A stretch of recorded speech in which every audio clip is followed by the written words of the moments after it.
Всем привет, дорогие друзья! Сегодня у нас на обзоре, пожалуй, самый желанный автомобиль для всех любителей японского автопрома. Это у нас Nissan Skyline GTR в 32 кузове в цвете Gun Grey Metallic, а также известный под названием Godzilla.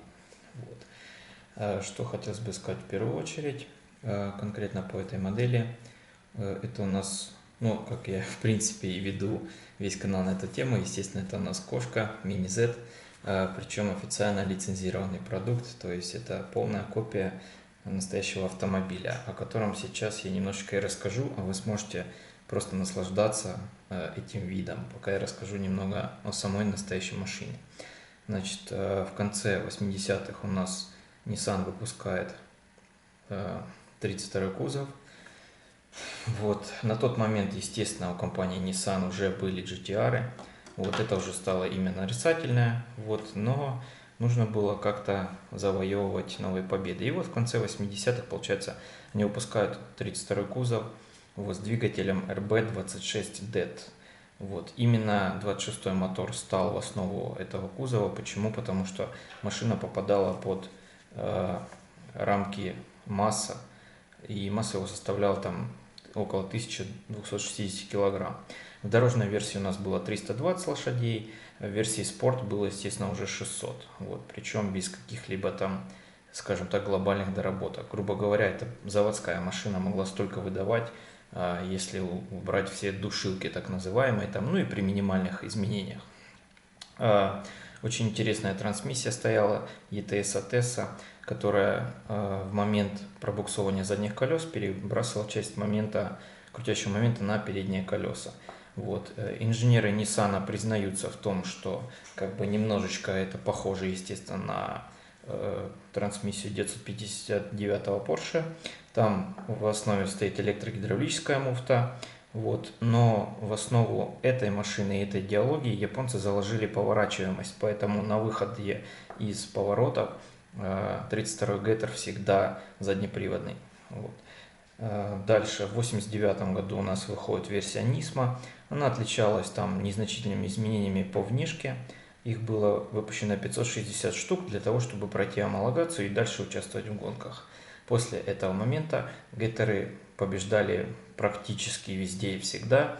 Очень много побед у этой машины, у этого поколения, в очень многих соревнованиях, скажем так. То есть это гонки, ралли, тайм-атаки и прочее. Я не буду это все перечислять.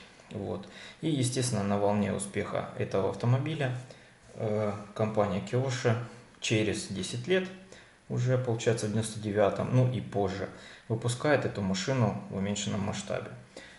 Передо мной тут есть на нее паспорт небольшой, как я люблю эти паспорта читать. Что самое интересное тут, значит, к этому кузову у нас можно было выбрать широкие узкие шины и набор дисков. О дисках я скажу чуть позже. И, значит, ширина автомобиля 68 мм, а колесная база тут варьируется 94-98. Пока с паспортом все. Теперь уже мы перейдем, собственно, к самой машине. В первую очередь это роскошнейший цвет, конечно же. Я думаю, постараюсь, чтобы на видео это отобразить. Но вживую он просто прекрасен. Это действительно цвет такой очень похожий на оружейную сталь, но под толстым слоем лака. Очень классный цвет. Очень здорово здесь проработана, естественно, оптика родная, очень известная, которая, благодаря этой оптике, можно сказать, это самая узнаваемая модель у Nissan. То есть то, что мы знаем и любим. Передняя оптика также представлена здесь очень прекрасно. Поворотники здесь уже в другом цвете, хотя можно было бы и не заморачиваться, скажем так. Что касается задней оптики, тоже вся раскраска присутствует. И в передних фарах, но я не уверен, что это будет видно, конечно, там стоит имитация линз. То есть я почему акцентирую внимание на передней оптике, скажу честно, на фотографиях никогда почти этого не видно, на фотографиях у него передние фары вообще как-то неадекватно выглядят. Здесь же все прекрасно на самом деле. Узнаваемая оптика — это, скажем так, фишка вообще всех GTR, потому что начиная с 30-го поколения вплоть до 35-го вы всегда узнаете GTR по задним этим фонарям круглым, характерным.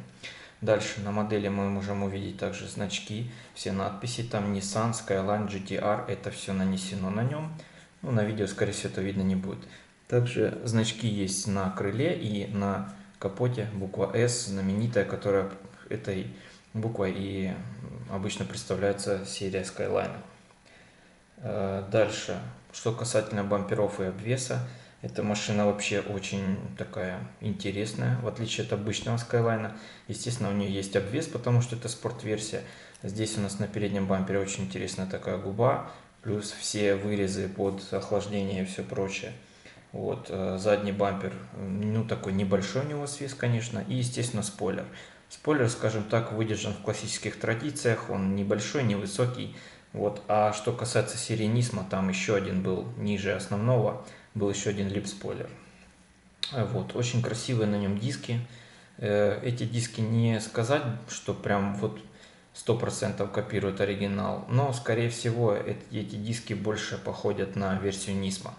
Вот. У самого оригинального Skyline GT, именно в серии GTR не самые большие были колеса в этом поколении. Вот. Но это обусловлено тем, что машина изначально точилась под спорт, поэтому там большие колеса были не особо важны. Там важен был вес и их прочность. Это очень важно. Также мы здесь можем увидеть расширение кузова, которое не встречено на обычных Skyline'ах. То есть широкие задние крылья, широкие, естественно, передние крылья. Это все обусловлено его ходовкой, то есть его характеристиками, которые он потом, естественно, показывал во всех соревнованиях. Вот. Также из очень интересных таких особенностей, которые я уже буквально вот только что перед обзором заметил, это рамки всех окон, которые на этой модели покрашены в черный цвет.